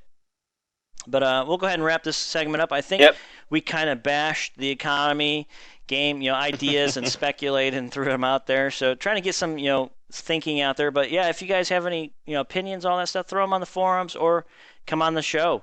And, show your opinion here too. Speak about it. We'll put you on camera and stuff, and we'll discuss it. But we would really like to have people that have a different view or a different opinion towards what we have. I mean, yes, sometimes we do have different opinions amongst ourselves, but it would be really good because we are representing the voice of Terminus, etc., blah blah blah, and we are kind of all on the same page. But we would love to have other people that might be against an idea or for an idea that we're against, etc., to come and talk with us and be on the show and go through it. So please, if you want to join, TeamSpeak's always available to you guys. Hit us up. Yep. Love to have you on. Up. But anyways, with that, I guess we can wrap this up and call it good. What do you think? So, definitely. Thanks for joining us, guys. We really appreciate you tuning in, and thanks for your support. Don't forget to check out the VOTstore.com, and you can buy some of our cool gear. And don't worry about it. You don't have to be a guild member. You can buy it if you're a fan of the show. It's there for sale.